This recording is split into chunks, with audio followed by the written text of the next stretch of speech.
Meu nome é Camila Alves, tenho 33 anos e moro em Belo Horizonte, Minas Gerais.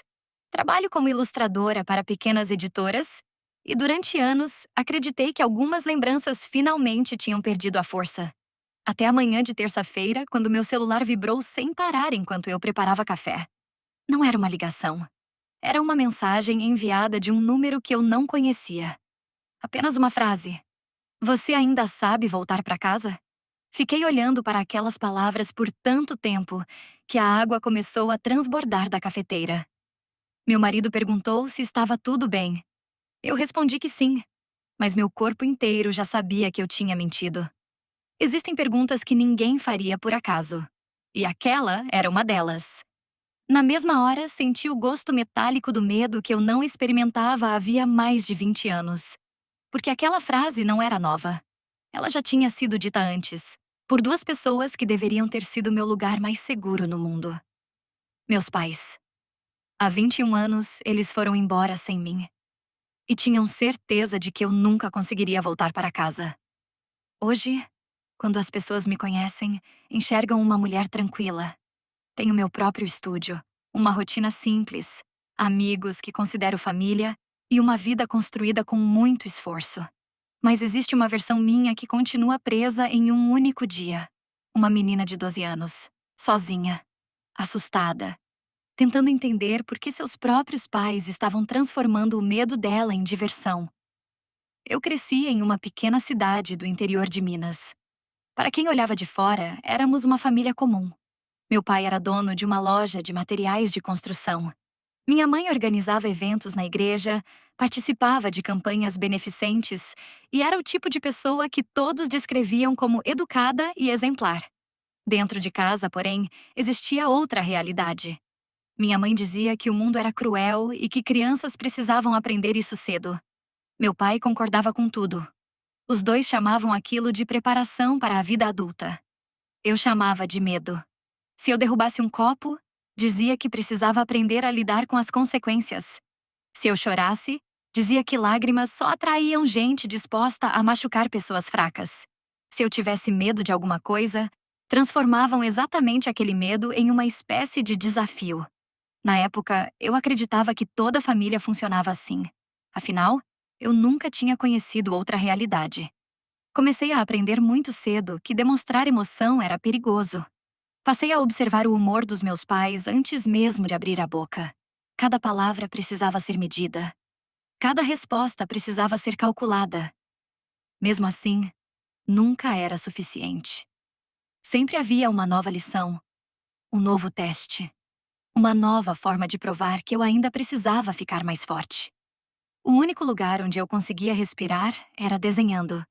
Eu desenhava pessoas olhando o horizonte, casas cercadas por árvores enormes e estradas que pareciam não terminar nunca. Sem perceber, eu desenhava liberdade. Anos depois, minha psicóloga me perguntou por que quase todos os meus desenhos tinham portas abertas. Eu não soube responder. Hoje eu sei, porque, mesmo sem entender, uma parte de mim já procurava uma saída. Tudo mudou poucas semanas depois do meu aniversário de 12 anos. Recebi uma nota considerada boa pela escola. Mas para minha mãe, boa nunca bastava. Ela disse que eu estava ficando acomodada. Meu pai apenas sorriu daquele jeito que sempre me fazia sentir um frio na barriga. Quando eles sorriam daquele jeito, alguma coisa ruim sempre acontecia. Na manhã seguinte, minha mãe entrou no meu quarto dizendo que faríamos um passeio em família até Belo Horizonte. Ela parecia gentil demais. Meu pai até comprou meu salgado favorito em uma padaria durante a viagem. Aquilo deveria ter me deixado feliz. Em vez disso, aumentou minha desconfiança. Os dois conversavam baixinho no banco da frente e riam de vez em quando. Sempre que eu perguntava sobre o destino, respondiam apenas que seria uma surpresa. Enquanto o carro se aproximava do centro da cidade, sentia aquele aperto estranho no peito que eu nunca conseguia explicar. Era como se meu corpo percebesse um perigo antes da minha mente. Olhando pela janela, vi avenidas enormes, prédios altos e centenas de pessoas caminhando apressadas. Eu nunca tinha estado em um lugar tão grande. Meu pai estacionou perto de uma praça movimentada. Minha mãe virou para trás, sorriu e disse que precisava resolver uma coisa rápida. Espere aqui, não saia do lugar. Foi exatamente assim que tudo começou. E eu ainda não fazia ideia de que, poucos minutos depois, assistiria ao carro dos meus próprios pais desaparecer enquanto eles acreditavam que eu jamais encontraria o caminho de volta. Quando meus pais atravessaram a rua, eu permaneci exatamente onde minha mãe havia mandado. Segurei a alça da minha mochila com tanta força que minhas mãos começaram a doer. Eu repetia para mim mesma que eles voltariam em poucos minutos. Não havia motivo para imaginar outra coisa. Os primeiros 15 minutos passaram devagar. Observei vendedores empurrando carrinhos de café, turistas tirando fotografias e trabalhadores caminhando depressa, como se todos soubessem exatamente para onde estavam indo. Eu era a única pessoa que parecia não pertencer àquele lugar. Olhei para o relógio instalado na praça. 20 minutos. Depois, 30.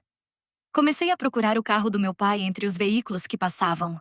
Cada automóvel da mesma cor fazia meu coração acelerar por alguns segundos, apenas para desacelerar logo depois. Tentei convencer a mim mesma de que havia trânsito. Talvez eles tivessem encontrado uma fila. Talvez realmente estivessem resolvendo alguma coisa importante. Era mais fácil acreditar nisso do que enfrentar a possibilidade que começava a surgir silenciosamente dentro de mim. Uma senhora percebeu que eu estava sozinha e perguntou se eu precisava de ajuda. Sorri de forma automática e respondi que meus pais voltariam logo. Ela assentiu e continuou caminhando. Naquele momento, mentir pareceu mais seguro do que admitir que eu estava com medo. O sol começou a mudar de posição, e a sombra das árvores avançou lentamente pela calçada. Meu estômago roncava. Eu não tinha dinheiro suficiente para comprar comida, mas isso nem era o que mais me preocupava. O silêncio deles era. Quanto mais o tempo passava, mais uma pergunta ocupava minha cabeça. E se eles não voltarem? Afastei esse pensamento imediatamente. Pais sempre voltam. Era isso que eu acreditava. Era isso que eu precisava acreditar. Levantei-me e caminhei alguns metros, olhando em todas as direções. A cidade parecia enorme.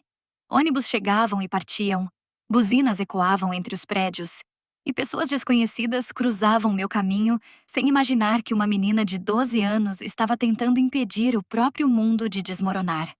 Voltei exatamente para o lugar onde havia esperado desde o início. Se meus pais retornassem e eu não estivesse ali, talvez ficassem bravos. Mesmo depois de tudo, eu ainda tinha medo de decepcioná-los. Hoje, olhando para trás, essa é a parte que mais me machuca. Eu não estava preocupada apenas em ser abandonada. Eu ainda queria fazer a coisa certa para pessoas que nunca haviam feito o mesmo por mim. Quase uma hora depois, ouvi uma buzina conhecida. Meu coração disparou. Olhei para a avenida e reconheci imediatamente o carro da nossa família. Corri alguns passos para frente, levantando o braço com tanta força que minha mochila quase caiu no chão. Por um instante, senti um alívio tão grande que meus olhos se encheram de lágrimas. Eles tinham voltado. Era apenas um mal-entendido. Mas o carro diminuiu a velocidade apenas o suficiente para que eu pudesse enxergar o rosto dos dois. Meu pai olhava diretamente para mim. Minha mãe também. Nenhum dos dois parecia preocupado. Nenhum dos dois parecia arrependido. Havia apenas uma expressão estranha, quase divertida, como se estivessem observando o final de uma brincadeira que só fazia sentido para eles. Minha mãe abaixou um pouco o vidro da janela. Ela sorriu. Não um sorriso de carinho. Um sorriso frio, calculado. Então disse apenas uma frase. Vamos ver quanto tempo você aguenta. Meu pai acelerou antes que eu conseguisse responder. O carro desapareceu entre os outros veículos. Fiquei imóvel. Não chorei imediatamente. Às vezes a dor chega primeiro como silêncio. Foi naquele instante que compreendi uma verdade que nenhuma criança deveria descobrir. Eles não tinham me esquecido. Tinham escolhido ir embora. Enquanto o movimento da praça seguia normalmente ao meu redor, senti pela primeira vez que existia um tipo de solidão capaz de fazer barulho por dentro. E, sem saber, aquele seria apenas o começo do caminho que mudaria meu nome, minha vida e tudo o que eu acreditava sobre a palavra família. Fiquei parada por alguns segundos, incapaz de entender o que tinha acabado de acontecer. Meu corpo queria correr atrás do carro, mas minhas pernas não obedeciam.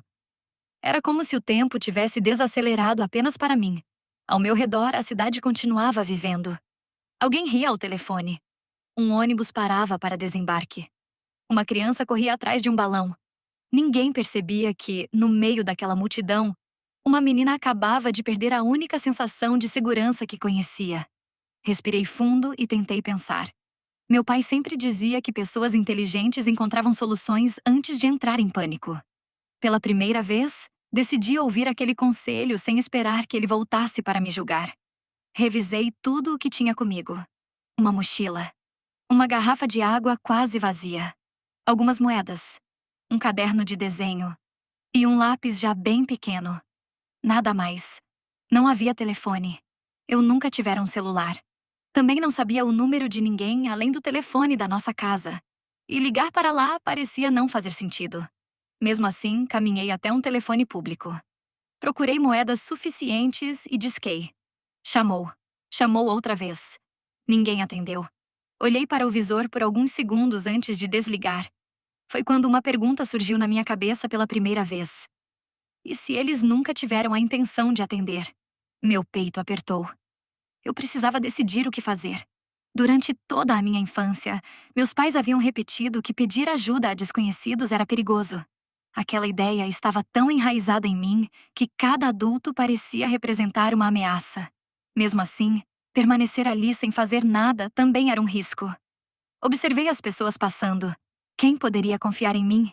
Em quem eu conseguiria confiar? Enquanto tentava responder a essas perguntas, percebi um guarda municipal caminhando lentamente pela praça. Minha reação automática foi me esconder atrás de um ponto de ônibus. Hoje isso parece estranho. Mas naquela época, eu realmente acreditava que, se um policial me encontrasse sozinha, eu seria a culpada por tudo. Era isso que eu tinha aprendido dentro de casa. Fiquei observando até que ele desaparecesse de vista. Foi então que ouvi uma voz tranquila atrás de mim. Você está procurando alguém? Virei assustada. Era uma senhora de cabelos grisalhos, usando um crachá de uma livraria próxima. Ela carregava 2 sacolas de livros e mantinha uma distância respeitosa, como se não quisesse me assustar ainda mais. Instintivamente, respondi a mesma mentira que já havia repetido antes. Meus pais estão voltando. Ela apenas sorriu de forma gentil. Faz bastante tempo que você está esperando. Não havia acusação na voz dela, nem desconfiança. Apenas preocupação. Olhei para o chão. Ela perguntou se eu havia almoçado. Balancei a cabeça negativamente. Meu estômago respondeu antes que eu pudesse dizer qualquer palavra. Ela permaneceu em silêncio por alguns segundos e então falou. Meu nome é Helena. Trabalho aqui perto. Se alguma coisa aconteceu, você não precisa enfrentar isso sozinha. Ninguém jamais tinha dito algo parecido para mim. As palavras pareciam simples, mas abriram uma pequena rachadura no muro que eu havia construído para esconder meu medo. Tentei segurar o choro. Não consegui. As lágrimas vieram de uma vez, acompanhadas por soluços que eu não conseguia controlar. Passei anos acreditando que chorar era sinal de fracasso, mas naquele momento simplesmente não havia mais força para esconder nada. Helena não fez perguntas apressadas. Não disse que eu precisava me acalmar. Esperou. Quando finalmente consegui respirar melhor, contei apenas o essencial. Meus pais tinham ido embora. Eu não sabia quando voltariam. E pela primeira vez, já não acreditava que voltariam. Ela ouviu tudo sem interromper. Depois respirou fundo e disse com firmeza: Então vamos encontrar pessoas que saibam como ajudar. Naquele instante, eu ainda não imaginava que aceitar a mão estendida por uma desconhecida mudaria completamente o rumo da minha vida. Nem que aquela decisão marcaria o início da primeira relação construída sobre algo que eu quase nunca tinha conhecido. Helena caminhou ao meu lado sem segurar minha mão. Na época, achei estranho. Anos depois, entendi que ela estava me dando algo que eu nunca tinha recebido. A chance de escolher. Ela apenas dizia: Vamos devagar. Você está segura. Essas 3 palavras pareciam simples, mas meu corpo não acreditava nelas. Eu olhava por cima do ombro a cada poucos segundos, esperando ver o carro dos meus pais aparecer de repente. Parte de mim ainda imaginava que tudo terminaria com eles rindo e dizendo que aquilo tinha sido apenas mais um teste. Outra parte começava a entender que não. Entramos em uma pequena sala da administração da praça. O ar-condicionado estava frio. Havia uma mesa de madeira, um ventilador antigo no canto e uma garrafa de água sobre um balcão. Um funcionário me ofereceu um copo. Levei alguns segundos para aceitá-lo. Durante anos, eu tinha aprendido que toda gentileza escondia um preço. Helena conversou discretamente com outra funcionária, que fez uma ligação. Pouco depois, chegaram 2 agentes da Guarda Municipal e uma assistente social. Eles não falavam todos ao mesmo tempo, nem me pressionavam. Cada pergunta era feita com calma. Qual era o meu nome? Quantos anos eu tinha? Sabia o endereço da minha casa? Lembrava do telefone dos meus pais? Respondi o que conseguia lembrar. Quando perguntaram havia quanto tempo eu estava sozinha, percebi que não fazia ideia. O relógio parecia ter parado desde o momento em que o carro desapareceu. A assistente social, chamada Renata, aproximou uma caixa de lenços de papel. Você não fez nada de errado, Camila. Olhei para ela sem responder. Ninguém jamais tinha dito aquilo para mim. Dentro da minha cabeça, a culpa sempre encontrava um jeito de voltar. Talvez eu tivesse tirado uma nota baixa. Talvez tivesse respondido do jeito errado. Talvez não tivesse sido boa o bastante. Enquanto eu lutava contra esses pensamentos, um dos agentes conseguiu contato com meus pais. Não ouvi toda a conversa, mas ouvi o suficiente. Primeiro, o agente explicou onde eu estava. Depois, pediu que eles voltassem imediatamente. Em seguida, o tom da voz dele mudou. Ele ficou em silêncio por alguns segundos, como se estivesse tentando acreditar no que escutava do outro lado da linha. Então, respondeu com firmeza. Senhora, isso não é uma brincadeira. Mais alguns segundos. Não importa qual era a intenção. Uma criança não pode ser deixada sozinha dessa forma. O silêncio que veio depois pareceu interminável. Quando a ligação terminou, ninguém na sala sorriu. Renata apenas respirou fundo e pediu que eu me sentasse novamente. Ela não entrou em detalhes sobre a conversa. Em vez disso, perguntou se aquele tipo de situação já havia acontecido antes. Instintivamente respondi. Eles fazem isso às vezes. Assim que as palavras saíram da minha boca, percebi o peso delas. Às vezes. Como se abandonar uma criança pudesse fazer parte da rotina de qualquer família. Renata abaixou lentamente a caneta. Camila, você consegue me contar outras vezes? Comecei devagar. Falei do dia em que fiquei horas esperando em um shopping. Da noite em que fui deixada do lado de fora de casa porque chorei depois de uma discussão. Dos castigos que nunca faziam sentido. Das palavras que sempre terminavam da mesma forma. É para o seu bem. Enquanto eu falava, ninguém me interrompia. Ninguém dizia que eu estava exagerando. Pela primeira vez, adultos ouviam minha história sem tentar defendê-los. Quando terminei, a sala permaneceu em silêncio. Renata fechou a pasta com cuidado. Seu olhar era sereno, mas havia tristeza nele. Camila, nós vamos cuidar de você esta noite. Eu não sabia exatamente o que aquela frase significava. Só sabia que ela mudaria completamente o rumo da minha vida. Naquele momento, ainda acreditava que no dia seguinte, tudo voltaria a ser como antes. Eu estava errada. Sem perceber, aquele não era apenas o fim do pior dia da minha infância. Era o fim da infância que eu conhecia.